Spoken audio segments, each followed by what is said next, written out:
வணக்கம் நண்பர்களே. இன்னைக்கு வீடியோவில் முருகனை பற்றின ஒரு முக்கியமான விஷயத்தை பற்றி தான் பார்க்க போகிறோம்.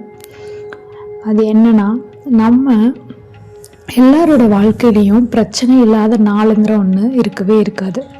சில நேரத்தில் வேலை பிரச்சனை, சில நேரத்தில் பண கஷ்டம், சில நேரத்தில் மனசில் நிம்மதி இருக்காது.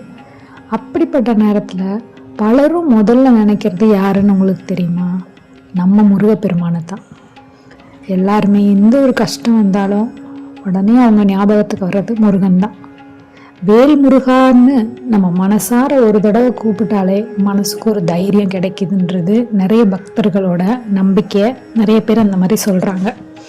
ஆனால் ஏன் அப்படிங்கிறத பற்றி தான் இன்னைக்கு வீடியோவில் பார்க்க போகிறோம். வாங்க வீடியோக்குள்ளே போகலாம்.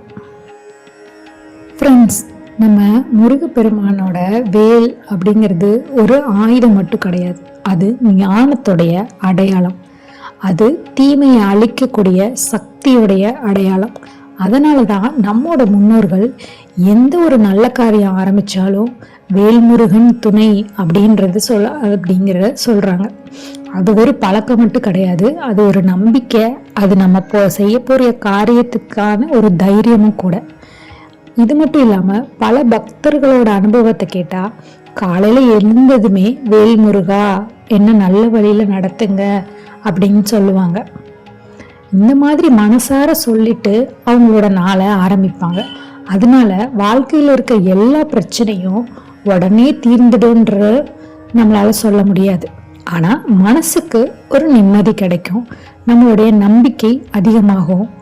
அந்த நம்பிக்கையே நம்மளுடைய வாழ்க்கையில் நம்ம முன்னேறதுக்கு உதவியாக இருக்கும். அடுத்த ஒரு முக்கியமான விஷயம் என்னன்னா, முருகனை வணங்குறதுன்றது கோவிலுக்கு மட்டும் போகிறது கிடையாது. உண்மையாக பேசுறது, யாருக்கும் எந்த தீங்கும் நினைக்காம இருக்காது, முடிஞ்ச அளவுக்கு பிறருக்கு நம்மளால் முடிஞ்ச உதவியை செய்கிறது, இதுவும் கூட ஒரு வகையான முருக பக்தி தான். ஸோ நீங்கள் தினமும் 2 நிமிஷம் மட்டும் அமைதியாக உட்காந்து வேல்முருகா என் குடும்பத்துக்கு நல்லது நடக்கணும் அப்படின்னு மனசார சொல்லி பாருங்க.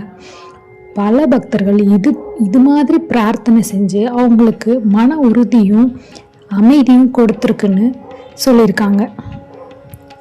கடைசியாக ஒரு விஷயம் என்னன்னா, முருகனை நம்புறதோடு சேர்த்து நம்ம முயற்சியையும் விடக்கூடாது.